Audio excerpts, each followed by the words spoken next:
Halo, selamat siang para pelaku ekonomi, masyarakat, dan juga para birokrat yang menyaksikan acara ini. Pada sesi pertama tadi kita sudah mendengar berbagai regulator menyampaikan beberapa hal terkait dengan berbagai kebijakan. Dan untuk sesi yang kedua ini tentu saja kita juga ingin mendengar salah satu pelaku ekonomi adalah sektor perbankan, di mana kontribusi perbankan cukup besar di dalam perekonomian dan juga di dalam pembiayaan terhadap sektor real. Untuk itu kami telah menghadirkan 4 narasumber pada siang hari ini. Saya perkenalkan, yang pertama adalah Bapak Sunarso. Beliau adalah Direktur Utama Bank Rakyat Indonesia. Selamat siang Pak Sunarso, apa kabar?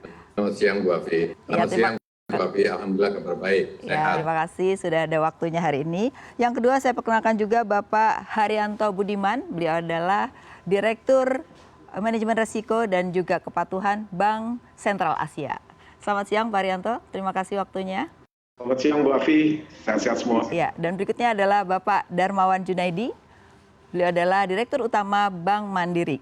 Selamat siang Pak Darmawan, apa kabar? Ya, terima kasih waktunya Pak Darmawan. Dan yang terakhir juga adalah Bapak Royke Tumilar. Beliau adalah Direktur Utama Bank BNI. Apa kabar Pak Royke? Baik Bu Afi. Ya, terima kasih. Sehat. Ya, jadi kalau kita melihat dari 4 bank yang ada di sini, itu sudah mendominasi lebih dari 40% aset di negara ini. Nah, pertama mungkin saya bertanya pada Pak Narso, karena kita bicara tentang bagaimana pemulihan ekonomi dan kontribusi daripada perbankan. Bank BRI termasuk salah satu bank yang bermain di sektor UMKM, terutama adalah yang terbesar. Kemudian kalau kita lihat pada saat pandemi yang terkena duluan adalah sektor UMKM. Nah, saat ini Bank BRI sudah melakukan berbagai aksi korporasi, salah satunya adalah juga melakukan PNM dan juga pegadaian, itu akan menjadi bagian dari BRI. Nah, bagaimana strategi pemulihan di tahun 2021, Pak Narso? Karena kelihatannya pemerintah menuntut triwulan 1 ini harus tumbuh positif dan juga perbankan harus meningkatkan pertumbuhan dari kreditnya. Apa strateginya di tahun 2021? Silakan Pak Narso. Baik, terima kasih Bu Afi. Selamat siang kepada seluruh peserta talkshow ini dan juga para pemirsa. Pertama adalah bahwa krisis ini memang tidak pernah kita mengalami krisis seberat ini. Bagi BRI yang fokusnya di UMKM, krisis ini sangat menantang dan sangat berat karena memang krisis ini kalau yang dulu-dulu itu yang terkena itu korporasi dan sekarang ini yang terkena dulu adalah UMKM. Oleh karena itu dalam rangka mempertahankan dan resiliensi perekonomian kita, maka BRI ya fokus kepada penyelamatan UMKM. Untuk itu maka BRI sudah merestrukturisasi kredit untuk UMKM itu 197 triliun akumulasinya gitu. Itu terutama akumulasi paling tinggi itu sampai September 2020 dan itu atas nama 2,9 juta nasabah UMKM. Dan sekarang alhamdulillah sebagian sudah kelihatan hasilnya, maka akumulasinya sekarang yang direstrukturisasi itu tinggal 186 triliun dan itu nasabahnya 2,8 juta. Itu yang kita lakukan di 2020. Nah sekarang tantangannya di 2021 itu apa gitu. Dulu waktu awal-awal kena pandemi ini kita sudah merencanakan bahwa ini pasti akan banyak yang jatuh dan perlu direstrukturisasi. Dan kemudian akibat restrukturisasi itu nanti 2, penundaan pokok bahkan tidak terbayarnya pokok dan juga penundaan pembayaran bunga tidak terbayarnya bunga. Maka kemudian kita mengidentifikasi bahwa ini akan ada kesulitan likuiditas. Dan ternyata sambil jalan berbagai stimulus terutama untuk mengguyur likuiditas ke pasar dilakukan oleh berbagai institusi yang terkait dengan masalah ini gitu, termasuk dengan Bank Indonesia, termasuk juga dari fiskalnya segala macam. Yang terjadi adalah ternyata tidak demikian ternyata. Alhamdulillah bahwa ternyata perbankan tidak mengalami kesulitan likuiditas. Bahkan kalau kita lihat LDR nasional itu industri cuma 84%. Artinya kalau saya hitung saja untuk mencapai LDR yang optimal katakanlah 90% dengan asumsi tidak ada tambahan dan tidak ada pengurangan dana masyarakat, maka sesungguhnya memang perbankan masih dituntut untuk menyalurkan kredit sekitar 600 sampai 1000 triliun untuk tahun ini, itu tantangannya. Jadi ternyata likuiditas tidak menjadi masalah, bahkan kita punya likuiditas banyak. Tantangannya adalah memang menumbuhkan kredit. Permintaan ya. Dan sekarang bagaimana menumbuhkan kredit ini gitu. Dan ternyata berbagai upaya juga sudah dilakukan. Antara lain apa? Penurunan suku bunga segala macam. Ternyata kemudian penurunan suku bunga juga bukan satu-satunya faktor yang bisa menggenjot pertumbuhan kredit. Karena kita punya data di tahun-tahun sebelum tahun 2015 suku bunga KUR itu 22%. Dan waktu itu kredit bisa tumbuh 22%, bahkan 25%. Terus kemudian setelah itu bunga KUR kan ratusan triliun, signifikan pengaruhnya terhadap penyaluran kredit. Suku bunga KUR diturunkan menjadi 7% saja yang dibayar oleh nasabah, yang selebihnya adalah disubsidi, dan secara total cuma 15%. Turun dari 22 ke 15%. Dan kemudian dari 15% itu disubsidi, yang dibayar oleh masyarakat hanya 7%. Dan ketika suku bunga dibayar oleh masyarakat 7%, itulah justru pertumbuhan kredit itu nggak pernah sampai double digit gitu. Jadi pertumbuhannya itu hanya 8%. Memang pernah mencapai double digit itu di tahun 2018. Gitu ya. Artinya kita boleh simpulkan bahwa pertumbuhan kredit tidak semata-mata dipicu oleh tidak bisa semata-mata didorong oleh penurunan suku bunga. Maka simultan kuncinya adalah orkestrasi meng-create demand dari kredit. Dan kita juga ada simulasinya bahwa kemudian apa yang bisa membuat kemudian sebenarnya yang paling ini menentukan adalah permintaan konsumsi rumah tangga dan daya beli masyarakat. Itu yang harus kita create. Nah sekarang kalau kita lihat pemerintah sudah memberikan ATMR yang juga relaksasinya, kemudian juga DP sampai dengan 0%. Apakah ini juga akan mampu mengenerate daripada kredit khususnya di konsumsi? Bapak yakin nggak di tahun ini bisa dengan relaksasi BI dan OJK ini mampu untuk bisa meningkatkan kredit? Menurunkan DP, menurunkan LTV, dan menurunkan segala macam yang lain itu memang diperlukan. Tetapi mungkin yang lebih diperlukan lagi adalah orkestrasinya itu seperti apa. Karena apa? Bank, terus terang saja saya sampaikan, kalau saya kulaan dana dari masyarakat, sekarang itu saya membeli dana masyarakat itu saya dapat bahan baku 121 triliun. Betul. Dan ternyata hanya laku saya jual dalam bentuk kredit 938 triliun. Lah terus yang 100 triliun itu kan saya harus bayar bunganya juga. Itu artinya Pak, iya kan? Iya betul, setuju. Artinya bahwa kita membutuhkan kebutuhan yang lebih besar lagi. Berarti infrastruktur dong yang menjadi salah satu yang harusnya di orkestra tadi adalah infrastruktur agar pertumbuhan kredit bisa mencapai 7-9%. Benar nggak Pak? Karena BI kan targetnya 9%, OJK 7%, bank-bank mungkin hanya 5%. Gimana Pak Narso? Kami menargetkan 7% pertumbuhan di BRI karena faktanya itu tahun lalu di tengah pandemi di mana kredit secara nasional tumbuh negatif 2,42, BRI itu masih bisa tumbuh 3,9%. Pertumbuhannya di mana? Di mikro kami tumbuh 14,2%. Di consumer kami tumbuh 2%. Di menengah kami minus 1%. Di korporasi kami minus 0,1%. Di korporasi BUMN kami minus 23%. Dari data itu aja sebenarnya sudah bisa bicara banyak. Sebenarnya di mana yang harus kita dorong dan di mana masih ada demand, kan begitu. Jadi kesimpulannya adalah kita sudah punya analisa bahwa yang paling elastis, paling signifikan menumbuhkan kredit itu adalah satu permintaan konsumsi rumah tangga, yang kedua adalah daya beli masyarakat. Kalau begitu mari kita fokus untuk menggerakkan yang dua itu, antara lain misalnya supaya daya belinya naik gimana sih pekerjaan, supaya orang punya pendapatan. Supaya daya belinya naik dikasih pekerjaan, dan kalau tidak bisa ngasih pekerjaan memang dikasih uang supaya dia belanja. Dua itu yang harus kita lakukan. Betul.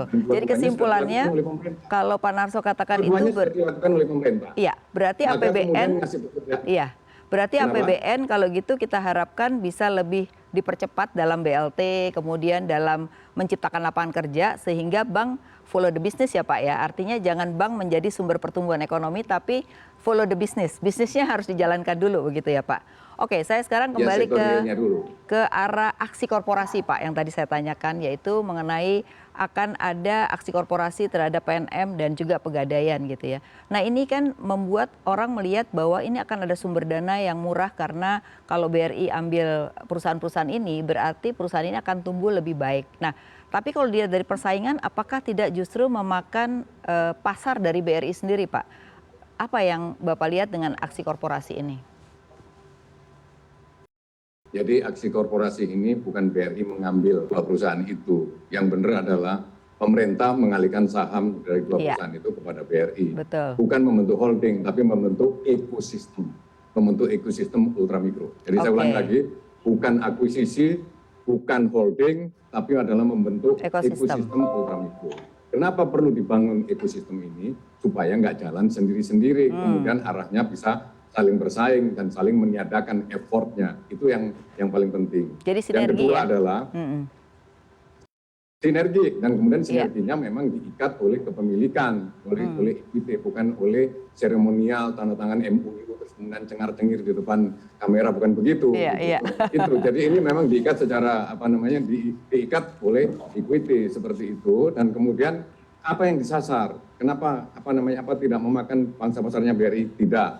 Ini adalah sejalan dengan strategi pertumbuhan kita, Iya. menumbuh kembangkan yang sudah ada, dan kemudian juga mencari ke segmen yang belum di-tap oleh lembaga keuangan yang formal. Oke. Datanya adalah itu. Jadi ada 57 juta UMKM dan kemudian yang terlayani dengan baik 20%, kemudian masih ada sisa yang terlayani dengan tapi belum cukup, itu ada 15 juta. Oke. Dan kemudian yang selebihnya itu ada 30 juta yang belum terlayani oleh lembaga keuangan formal. 5 juta diantaranya dilayani oleh rentenir. Hubungannya antara 100 sampai 500% per tahun. Oke. 7 juta diantaranya dilayani kalau pinjaman, pinjam ke kerabat. 7 juta. Ada 18 juta yang belum terlayani sama sekali. Jadi sasaran kita membentuk ekosistem ini adalah memasukkan 18 juta yang belum masuk sistem lembaga keuangan formal ini dalam sistem lembaga keuangan formal supaya bisa dilayani lebih baik. Oke. Begitu Iya, kira-kira. jadi paling tidak ini juga menguntungkan buat masyarakat karena justru yang unbankable bisa diakses ya Pak ya, dengan mereka lebih banyak lagi. Itu kuncinya sebenarnya. Nah, pertanyaan terakhir buat Pak Narso, karena Pak Narso harus izin lebih dahulu, adalah terakhir ini Bank Indonesia selalu mendesak penurunan suku bunga Pak. Padahal kalau kita lihat bank-bank sudah menurunkan suku bunga. Tapi BI merasa penurunan suku bunga ini belum sesuai dengan keinginan dari regulator. Apa komentar Pak Sunarso? Komentar saya, semua faktor yang jadi sasarannya bukan penurunan suku bunga. Sasarannya adalah menumbuhkan GDP, menumbuhkan ekonomi. Salah satunya adalah dengan menumbuhkan kredit. Dan untuk menumbuhkan kredit itu salah satunya adalah memang dengan menurunkan suku bunga. Tapi masih ada salah dua, salah tiganya yang lain-lain yang perlu diorkestrasi. Jadi kata kuncinya adalah mengorkestrasi semua faktor, semua variabel yang bisa mendorong pertumbuhan kredit dan kemudian bisa menyumbangkan pertumbuhan ekonomi. Itu kata kuncinya. Ya, jadi sepakat Pak, karena kalau kita melihat sebenarnya tidak hanya dari BI rate saja, tapi juga obligasi pemerintah yang bunganya masih 6% ini juga tidak mudah buat bank, karena cukup banyak masyarakat juga sekarang menanamkan dananya tidak hanya pada perbankan, tapi juga pada SBN ya Pak ya. Ini juga salah satu hal yang perlu dipertimbangkan, bagaimana bank juga melihat tadi orkestrasi antar regulator itu menjadi kata kunci supaya antara BI dengan yang lainnya itu bisa sama-sama untuk mendukung pelaku ekonomi. Saya rasa terima kasih Pak Narso, karena Pak Narso ada acara lagi. Banyak hal yang sudah kita bisa simpulkan dan BRI kelihatannya masih terus eksistensi di dalam UKM dan akan mendorong pemulihan ini di tahun 2021 dengan berbagai strategi ya Pak ya. Terima kasih Pak, sukses selalu buat BRI. Selamat siang. Ya, terima kasih. Nanti tanya sama Pak Haryanto itu lebih gitu. Sama Pak Royke, sama Pak Darmawan. Baik. Supaya ini menjadi penelitian secara tidak langsung terhadap 4 bank besar terhadap penurunan suku bunga ya Pak ya. Thank you Pak. Baik, selanjutnya terima kasih Pak. Selanjutnya saya ke Pak Haryanto Budiman nih, Bank BCA nih. Bank BCA nih Pamit ya, saya mohon pamit ya. Iya silakan Pak Sunarso, terima kasih banyak Pak Sunarso. Ya, sekarang saya ke Pak Haryanto nih. Pak Haryanto nih salah satu di sini adalah bank swasta nasional yang kalau kita lihat untungnya tetap tinggi gitu ya. Dan asetnya naiknya paling tinggi juga gitu ya. Nah, tetapi sekarang juga ada aksi korporasi terhadap BCA. Salah satunya kalau kita lihat adalah akan mengarah kepada bank digital. dan sudah mengakuisisi ada 2 bank gitu ya. Nah ini menunjukkan bahwa memang di era pandemi ini digitalisasi itu mau tidak mau kelihatannya akan lebih cepat dibandingkan dengan rencana dari bank sendiri maupun juga regulator. Nah oleh karena itu dengan strategi ini di tahun 2021 apa strategi untuk pemulihan ekonomi Pak Haryanto khususnya adalah BCA sehingga regulator melihat bahwa memang BCA juga salah satu bank yang ikut dalam pemulihan ekonomi ini. Silakan Pak Haryanto. Baik, terima kasih Bu Afi. Pertama-tama saya diminta Pak Yahya yang kebetulan berhalangan untuk hadir dalam acara ini. Selamat siang juga Pak Narso, Pak Royke, Pak DJ, teman-teman semua. Begini Bu, kalau kita lihat krisis yang terjadi saat ini ya, tadi Pak Narso juga sudah singgung. Memang agak unik, sangat berbeda dengan krisis yang kita lihat sebelumnya. Kalau kita lihat 2008-2009, krisis itu selalu bermuaranya dari sektor keuangan, yang kemudian menyebar ke sektor real. Sehingga masalahnya adalah likuiditas, bank perlu diinjeksi likuiditas supaya bisa menyalurkan kredit ke sektor real. Yang terjadi pada saat pandemi COVID-19 ini, itu sebenarnya agak aneh. Karena yang terjadi adalah ekonomi itu berhenti mendadak. Jadi ada economic sudden stop. Jadi mulainya itu adalah di sektor realnya dulu. Yang apabila tidak diatasi dengan baik, bisa juga dia akhirnya itu masuk ke sektor perbankan. Nah, jadi yang kita lihat dalam konteks ini adalah pemulihan ekonomi yang paling penting adalah kalau kita bisa mengatasi masalah pandemik ini. Jadi saya sependapat dengan tadi disampaikan oleh pembicara sebelumnya oleh Pak Narso dan juga oleh Pak Peri, Pak Wimbo juga mengatakan bahwa memang kuncinya adalah kita harus bisa mengatasi pandemi. Jadi vaksinasi itu penting sekali yang harus kita lakukan. Dan kita semua harus all out. Nah, saya ingin share sedikit mengenai, tadi kan Ibu bicara mengenai pemulihan ekonomi. Saya mau share sedikit mengenai data transaksi di BCA. Karena kebetulan kita berempat bank ini mungkin memproses lebih dari 50% transaksi perbankan setiap hari. Betul. Kami di BCA itu memproses antara 30 juta sampai 45 juta transaksi per hari. Jadi kami bisa menganalisa pergerakan transaksi dari bulan ke bulan. Jadi kita ada yang namanya intra-business index yang kita buat di BCA. Itu kelihatan sekali pada saat penerapan PSBB ketat di bulan April, Mei, itu turunnya sangat drastis.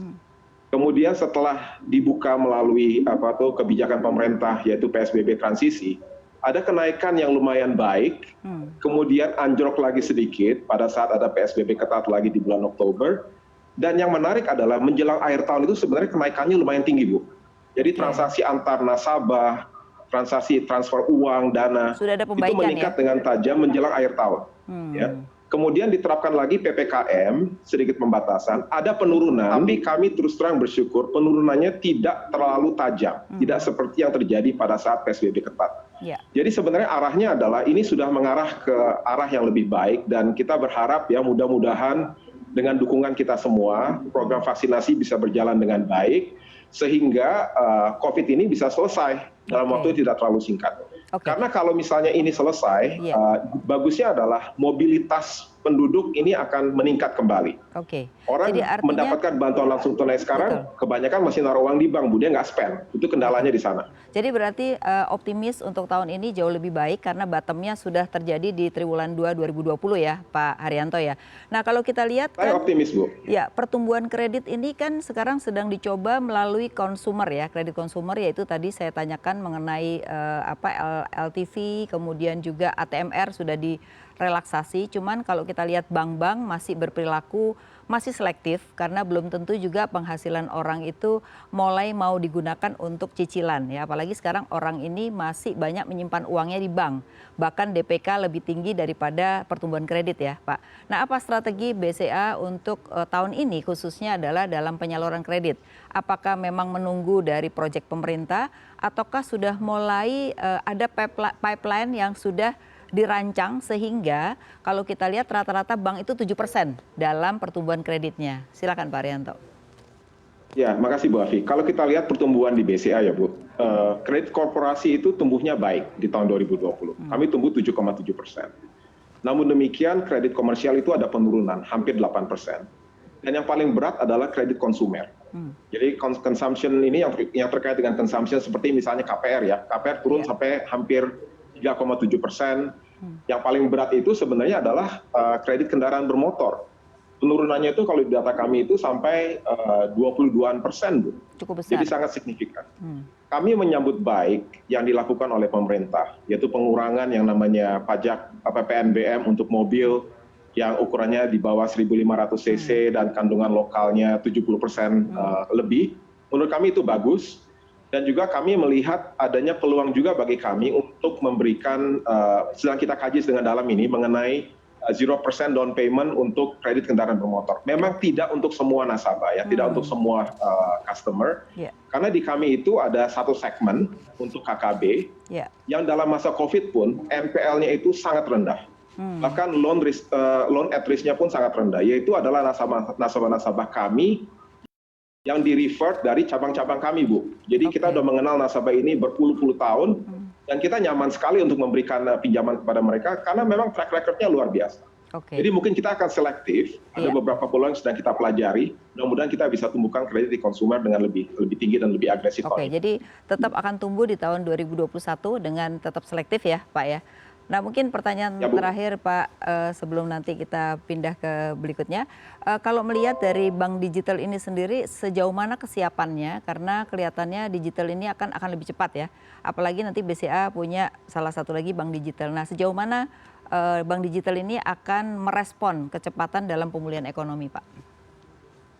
Ya Bu, ini memang agak menarik ya dengan adanya pandemi ini ya. Kalau Ibu perhatikan data-data kita, transaksi cabang itu turun 25%. Transaksi ATM kita yang sangat populer di masa lalu turun 8%. Mobile banking kita naiknya 50-an%. Dan internet banking 40-an%. Jadi memang masyarakat mau nggak mau beralih ke digital untuk melakukan transaksi. Jadi mereka malas pegang uang tunai, melakukan hal tersebut. Dan ini memang sesuatu yang terus kita lakukan untuk inovasi-inovasi di bidang digitalisasi. Karena memang sebenarnya ini sudah dilakukan sejak beberapa tahun yang lalu. Dan COVID ini memang mengakselerasi adopsi daripada digitalisasi ini. Jadi contohnya satu lagi adalah pembukaan rekening online. Setiap hari kami bisa membuka sampai 9.000 rekening tabungan baru. Setiap hari. Ya, jadi ini kita bisa proses langsung dengan Dukcapil. Dan kami juga melihat ada peluang lebih besar lagi yaitu di digital. Karena kami melihat banyak juga nih nasabah-nasabah milenial yang suka sekali menggunakan satu offering, tidak perlu menggunakan tunai sama sekali, nggak mau ke kantor cabang sama sekali, dia ingin semuanya bisa dilakukan secara digital. Itu sebabnya BCA masuk ke segmen digital, membuat satu anak perusahaan baru, yang namanya BCA Digital, untuk bisa masuk ke segmen-segmen tersebut. Jadi itu adalah strategi kita secara holistik. Jadi ke arah digital ini sudah sangat mempersiapkan, khususnya adalah melihat kaum milenial ya, Pak Haryanto ya. Baik Pak, saya akan beralih dulu kepada Pak Darmawan. Pak Darmawan Junaidi, Direktur Bank Mandiri, Direktur Utama Bank Mandiri. Ya Pak Darmawan, kalau kita lihat Bank Mandiri ini juga mengalami berbagai hal di tahun 2020 ya, termasuk labanya harus turun. Tapi juga sekarang kalau kita lihat mencadangkan CKPN yang cukup tinggi nih, terutama di bank-bank himbara ya. Karena melihat loan at risk-nya cukup besar untuk ke depannya begitu. Nah kalau melihat sebenarnya bank juga sudah ikut sharing cost sebenarnya. Jadi burden sharing bukan hanya BI ya Pak sebenarnya ya. Bank juga karena dengan adanya restrukturisasi itu kan sebenarnya cost yang harus ditanggung oleh perbankan sebenarnya Pak ya. Nah untuk tahun ini kalau kita lihat pemerintah itu akan memberikan proyek infrastruktur yang cukup besar.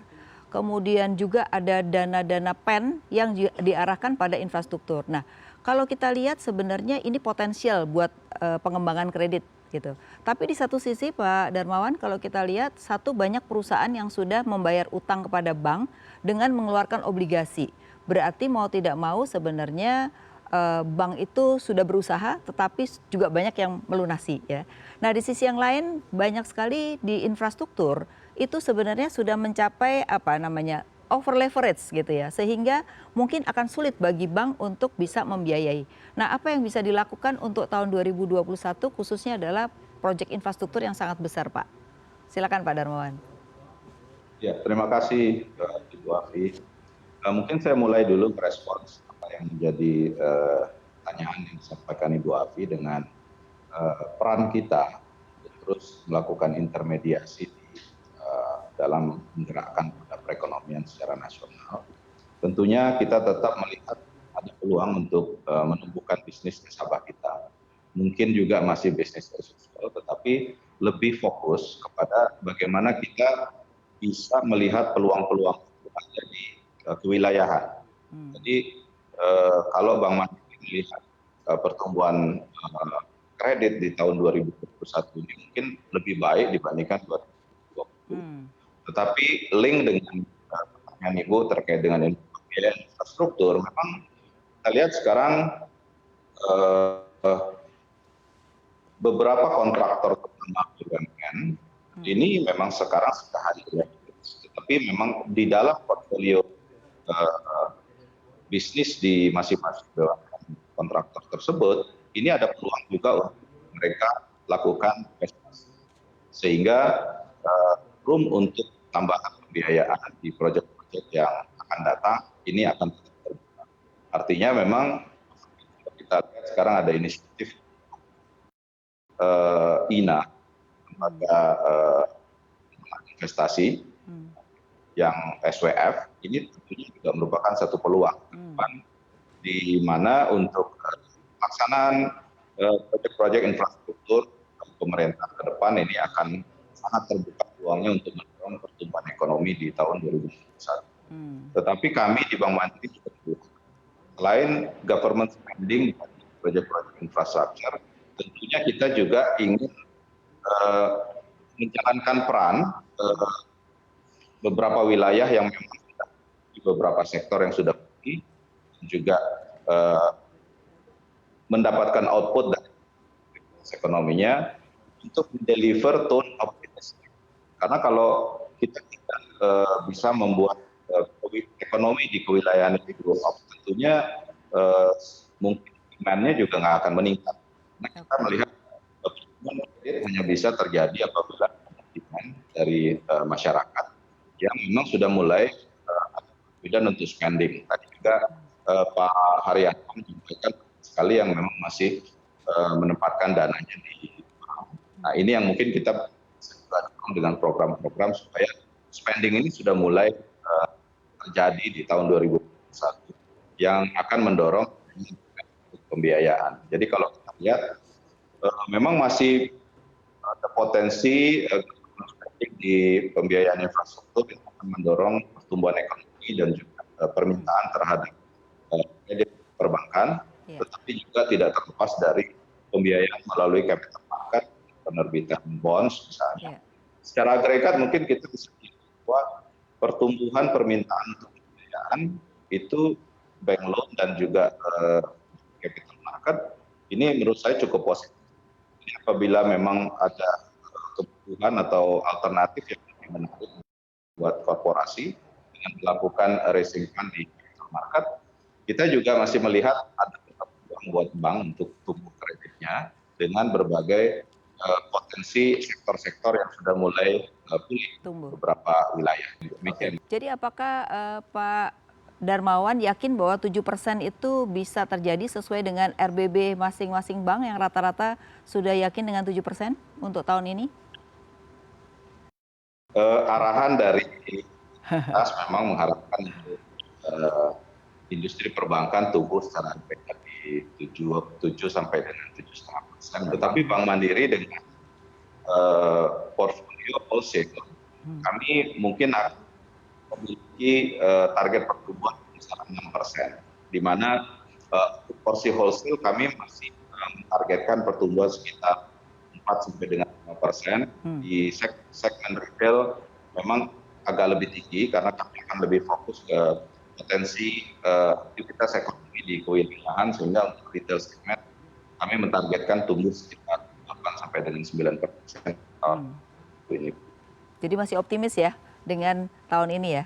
Nah, untuk suku bunga nih saya juga tanya Bank Mandiri, salah satunya bank yang digadang-gadang bahwa Bank Himbara ini suku bunga masih sangat tinggi gitu ya. Nah, ada penempatan dana pemerintah yang cukup besar, kemudian juga ada penjaminan kredit. Sebenarnya efektif nggak sih Pak penjaminan kredit dan juga penempatan dana pemerintah? Apalagi kan sekarang likuiditas sedang banyak di bank-bank. Silakan Pak. Kalau kita lihat dari kita memang tidak central bank ini Bank Indonesia sangat siap menjaga ketersediaan likuiditas di pasar. Jadi bukan concern terhadap likuiditas untuk running bisnis di tahun 2021, tetapi lebih kepada saat ini sisi aset kita mungkin ada relaksasi berdasarkan OJK yang sekarang OJK 48 yang akan berakhir. Ya, 2022. Kita membayar. Pak Darmawan, ini apa namanya? Suaranya agak putus-putus. Mungkin saya pindah ke Pak Tumilar dulu ya, Pak Royke, karena suaranya Pak Darmawan agak putus-putus. Pak Royke, kalau kita lihat Bank BNI termasuk yang tahun ini tahun lalu menurunkan laba cukup signifikan ya Pak ya, luar biasa. Karena memang juga harus mencadangkan CKPN yang cukup besar, loan at risk yang cukup tinggi gitu. Sehingga kalau kita lihat strategi dalam tahun 2021 tentu saja akan tumbuh lebih tinggi begitu. Dan juga rata-rata pertumbuhan kredit sekitar 7% rata-rata seperti itu ya Pak ya. Nah kalau kita lihat strategi apa yang akan dilakukan melihat kondisi dari vaksin ini kelihatannya masih butuh waktu 9 bulan untuk menyelesaikan, berarti transaksi kondisi ekonomi ini masih 50% lah ibaratnya dari keadaan normal gitu ya. Kira-kira sasaran strateginya kemana nih Pak? Kalau tadi Mandiri mungkin ke korporasi, kemudian BRI kepada UMKM, nah BNI ini lebih kemana? Silakan Pak Royke. Terima kasih Bu Afi. Kami Bank BNI memang banyak lagi sedang proses konsolidasi. Kami sedang transformasi cukup besar, masif, dan memang akan merubah arah bisnis, banyak bisnis yang ke depan. Nah, memang tetap saja Bu Afi, peluang itu ada pada saat ini yang kami lihat bahwa kami sangat mendukung tentunya untuk masuk tetap di infrastruktur, di korporasi yang top tier, yang ini merupakan satu target kami saat ini yang untuk sambil melihat bagaimana kondisi ekonomi ke depan. Kami sih cukup optimis bahwa pemerintah mengalokasikan dana cukup besar untuk vaksin, dengan adanya SWF sudah terbentuk. Ya itu ada kepastian bahwa pemerintah juga akan chip in di dalam SWF ini akan mempengaruhi juga confidence kita untuk melakukan nasabah-nasabah kita untuk melakukan investasi. Saya rasa itu, dan kami juga sedang, karena memang arahan dari pemerintah, dari pemegang saham untuk lebih banyak ke internasional dan global market, sehingga kami juga sedang set up bagaimana BNI menjadi suatu bank yang menjadi pusat trade and investment center. Jadi itu yang akan jadi target kami. Yang terakhir mungkin kita juga akan kejar namanya UMKM yang potensi untuk ekspor. Yang diarahkan ya. Nah kalau kita lihat ada kerjasama antara BNI dengan BKPM. Nah ini sebenarnya sasarannya kemana? Karena kita tahu FDI terakhir-terakhir ini juga relatif menurun cukup signifikan. Tetapi ada kerjasama BNI dengan BKPM nih arahnya mau kemana nih Pak? Apakah memang untuk investor khusus BKPM ini nanti memang BNI lah yang akan men-take care atau seperti apa? Atau ada cabang-cabang di luar negeri yang akan dikembangkan sehingga ini nanti juga untuk koresponden di luar negeri. Seperti apa nih Pak Royke?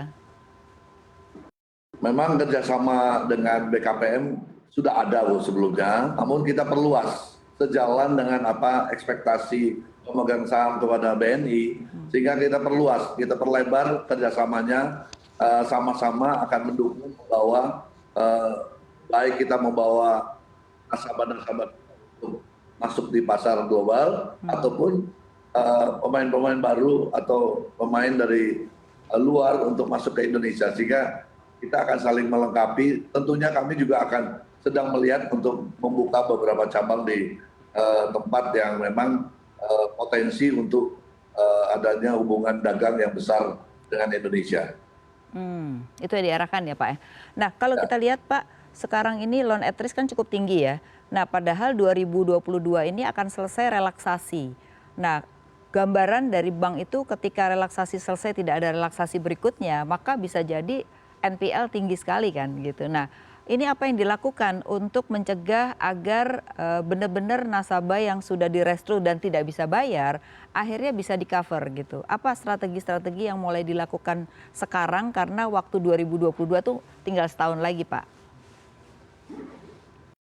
Betul, Bu Afi. Jadi memang kekhawatiran kita adalah nasabah-nasabah yang restru itu.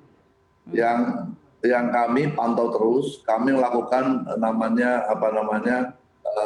secara rutin kami adakan kuesioner pada mereka, kemampuan mereka, dan kami monitor kuat.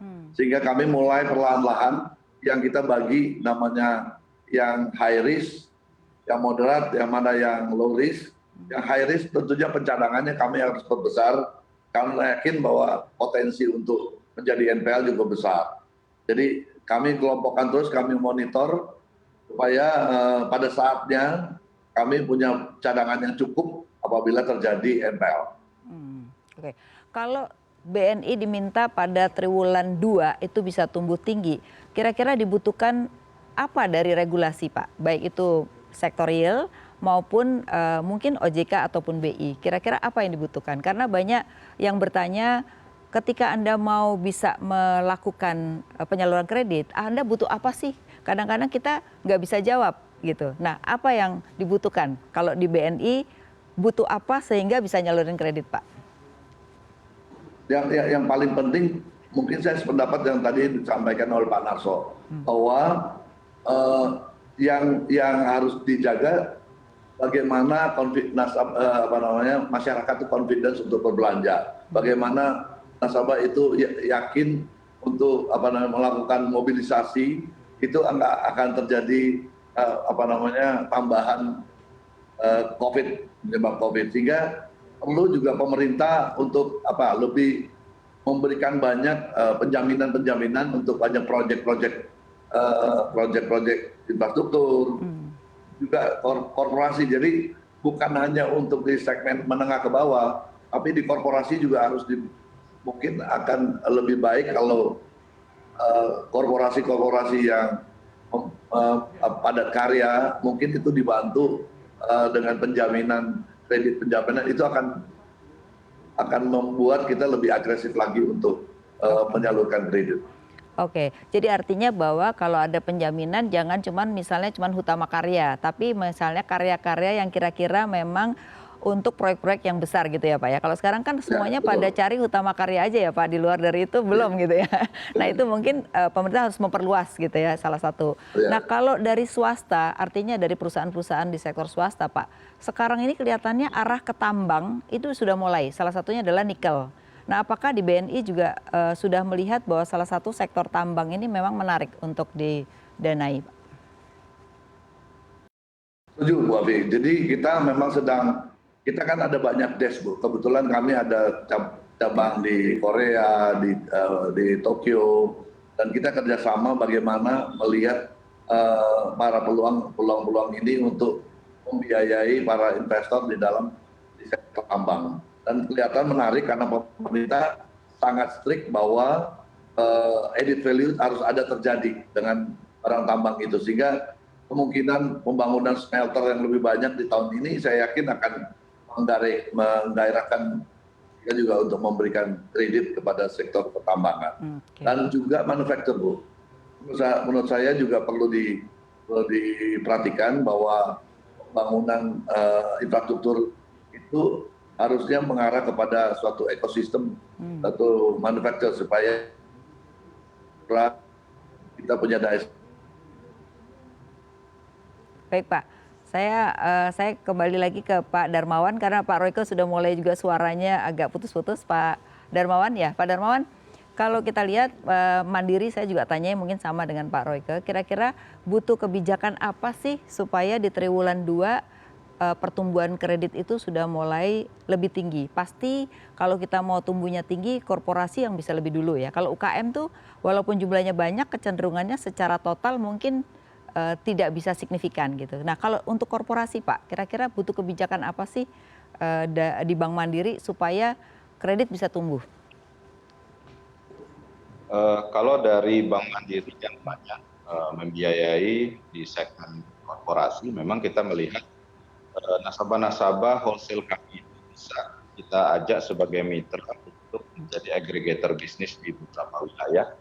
Dan mungkin kalau nasabah-nasabah besar kita ini merupakan eksportir, ya mungkin kita ingin ada pemerintah selain program yang sudah untuk mendukung pemulihan ekonomi nasional, tetapi juga mungkin insentif dari kegiatan nasabah-nasabah korporasi itu untuk lebih banyak mengajak para pengusaha di wilayah sehingga produksinya itu bisa diekspor, dan tentunya ini juga bisa meningkatkan output dari aktivitas ekonomi kewilayahan dan juga defisit kita. Mungkin itu dari sisi insentif kepada para agregator bisnis yang merupakan perusahaan-perusahaan besar ke depannya, Bu Afi.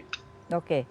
Oke Pak Haryanto saya juga tanya sama BCA ini kan banyak di retail dan juga kartu kredit pastinya ya, kartu kredit, kemudian kalau saya lihat di KPR, kemudian juga kendaraan bermotor tuh paling banyak kayaknya. Nah apa sih kebutuhannya gitu? Kalau di satu sisi supaya orang belanja berarti kan kita butuh keyakinan. Mungkin salah satunya vaksin ini membuat orang lebih yakin gitu ya. Tapi butuh apa kira-kira kalau tadi sudah ada LTV, sudah ada DP boleh 0%, apalagi sih yang bisa mempercepat orang itu bisa melakukan atau BCA bisa memberikan kredit yang lebih besar di sektornya, retail khususnya. Silakan Pak Haryanto. Ya, makasih Bu Afi. Memang betul ya, kalau kita itu lumayan kuat sekali di segmen retail. Dan kenapa kita bisa kuat di segmen retail? Karena memang suku bunga yang kita tawarkan itu sudah sangat rendah. Kenapa kita bisa lakukan itu? Karena kasa kita itu 76,6%. Jadi cost of fund kita tuh rendah sekali. Bahkan kalau Ibu tahu saat-saat kita merayakan ulang tahun, kita punya itu bunga promo itu untuk baik KKB maupun juga untuk KPR. Seumurnya supaya mereka BCA bisa ya Pak? lebih agresif lagi gitu. Jadi mereka berpikir untuk spend dan lakukan itu. Tapi kuncinya memang masih di vaksin, Bu. Karena kalau kita berhasil melakukan vaksinasi tepat waktu, bahkan kalau bisa lebih cepat lagi, itu akan amat sangat membantu confidence. Okay. Kalau saya punya pandangan, itu insentif yang diberikan pemerintah itu udah luar biasa, Bu. Okay. Baik dari Bank Indonesia, baik dari pemerintah, baik dari otoritas keuangan, itu udah bagus sekali, tinggal implementasinya. Karena saat ini ada bantuan langsung tunai pun uangnya masuk ke bank, tidak di-spend. Karena memang mobilitas terbatas. Jadi ke depannya kalau kita bisa mohon bantuan dari para regulator adalah kita ingin sekali ada ekosistem yang kuat antara bank dengan non-bank. Karena ke depannya ini harus ada ekosistem. Bank tidak bisa survive in the future tanpa merupakan bagian dari satu ekosistem. Ya.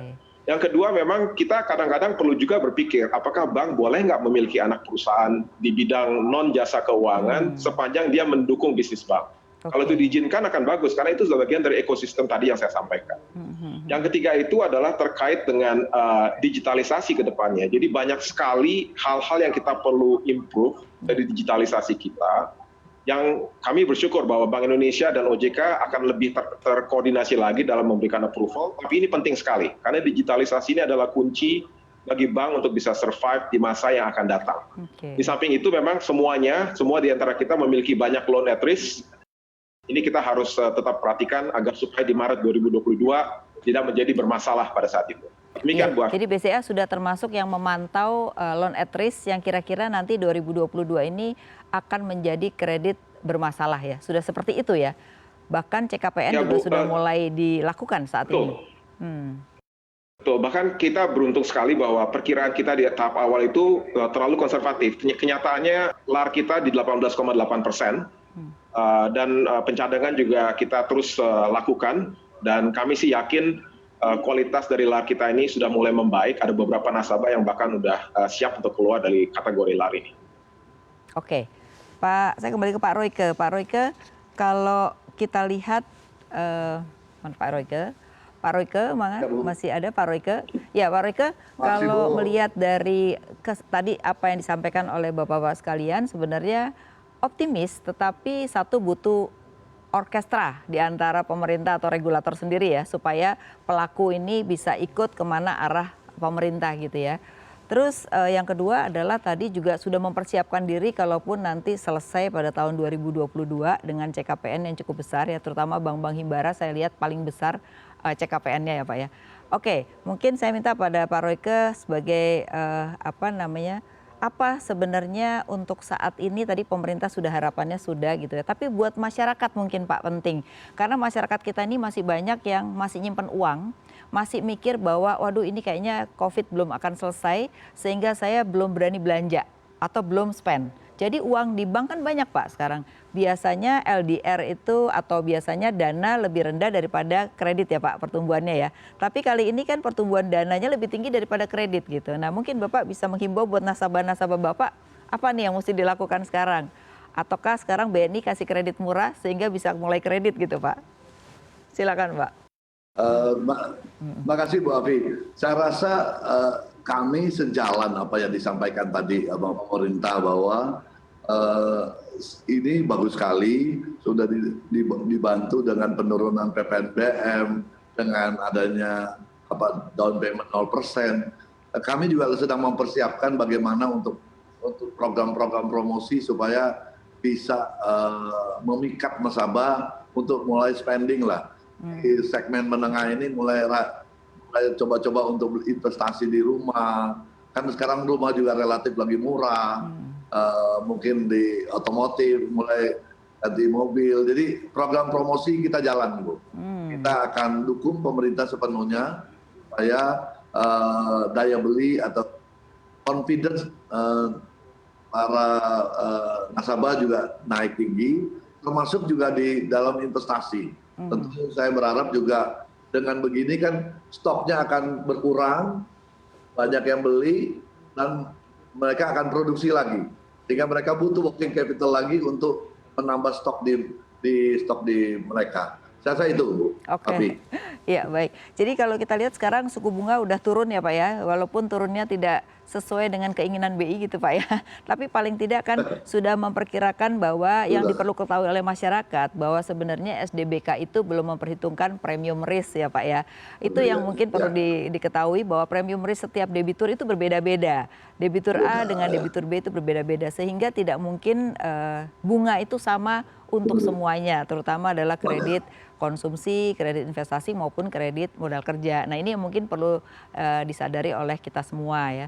Dan kalau kita lihat bunga sudah turun ya, sebenarnya dari 11 mungkin sekarang sudah ada yang mulai 9%, 9,9 sebenarnya relatif, hanya memang belum bisa turun sebesar apa yang dimaui BI karena memang saingan dari bank itu salah satunya adalah SBN sebenarnya.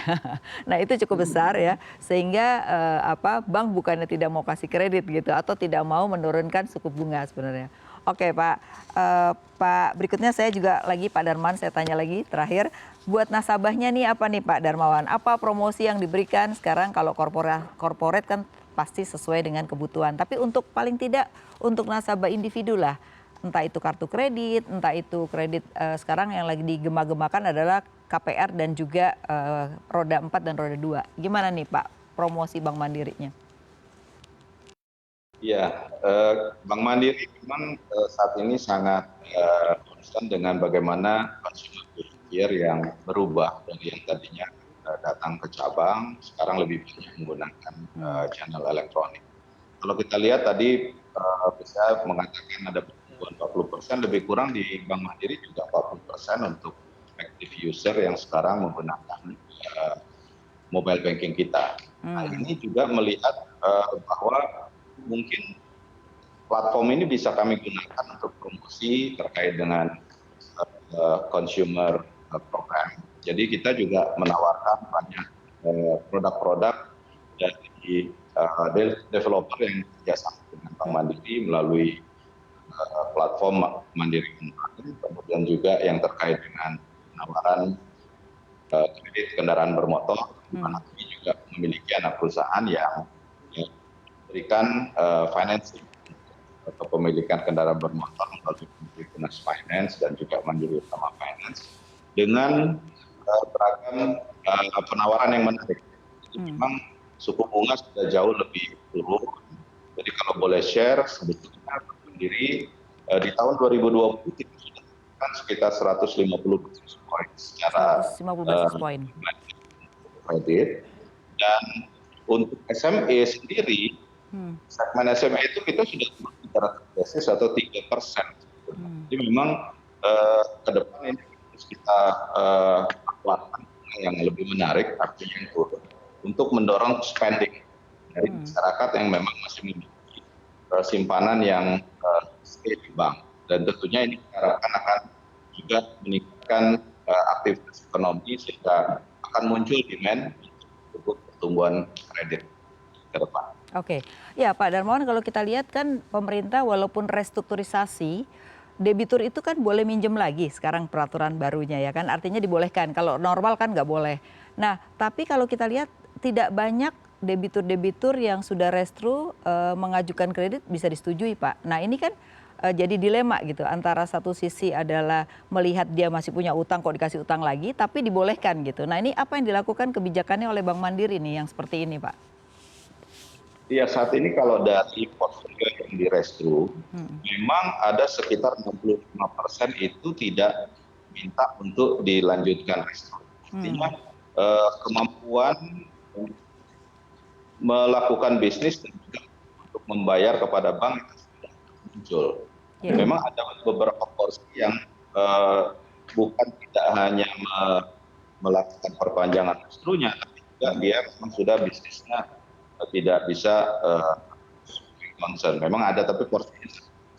Nah, untuk beberapa debitur yang sebetulnya masih memiliki potensi di sisi bunganya, kami juga sudah mengusulkan diskusi dengan OJK untuk ada treatment khusus, terutama untuk para pelaku ekonomi di wilayah yang kalau dia masih dalam restru, kita tetap melayaninya seperti memang masih di kolektivitas satu atau lancar. Nah ini kalau bisa terjadi, terutama nanti apabila pandemi mulai melandai bahkan sudah tidak ada lagi dan kita kembali ke bisnis normal, tentunya kita sangat membutuhkan regulasi yang khusus ini, Bu. Oke, jadi bisa menerima secara selektif ya Pak untuk dilakukan ini ya. Baik, terima kasih. Pak Haryanto, mungkin Pak Haryanto saya mau tanya nih, kalau dilihat di BCA sendiri kan juga restru cukup banyak ya. Nah kalau melihat kebijakan pemerintah ini rasa-rasanya tadi Pak Darmawan juga mengatakan tetap ada walaupun selektif ya. Udah restru masih dipinjemin lagi yang baru gitu ya. Tapi kan tetap ada resiko dalam hal ini gitu. Resikonya cukup besar gitu. Nah gimana kebijakan di BCA khususnya adalah kaitannya yang restru kemudian mereka melakukan pinjaman baru. Dan yang kedua adalah restru kan sekarang sudah mulai landai. Tapi sebentar lagi di Maret ini akan banyak yang meminta perpanjangan restru. Jadi yang sudah direstru sampai dengan Maret karena ada kebijakan OJK minta diperpanjang. Nah sejauh mana ini sudah dipersiapkan apabila akan banyak yang minta perpanjangan yang pertama. Yang kedua tadi adalah yang pertanyaan saya adalah sudah restru minta baru gitu. Gimana Pak Haryanto? Ya baik Bu. Sebenarnya gini Bu ya, kita memang memiliki kebijakan terkait hal tersebut.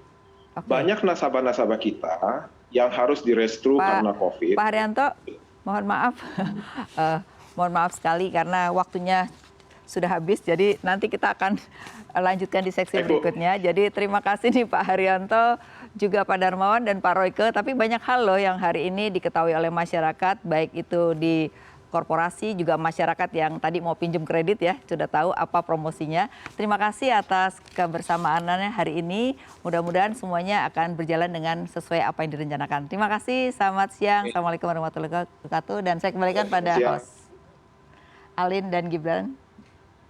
Iya, terima kasih Ibu Afiliani yang sudah memandu acara ini dengan sangat baik sekali ya. Tadi kami ucapkan terima kasih untuk Ibu Afiliani dan juga para pemimpin perbankan Bank Buku 4, Direktur Utama Bank BRI Bapak Sunarso, Direktur Utama BNI Bapak Roy Ketumilar, Direktur Utama Bank Mandiri Bapak Darmawan Junaidi, dan Direktur Kepatuhan dan Manajemen Risiko BCA Bapak Haryanto Budiman. Ya, dan tentunya kita masih akan kembali setelah yang satu ini. Tetaplah bersama kami di CNBC Indonesia Economic Outlook 2021.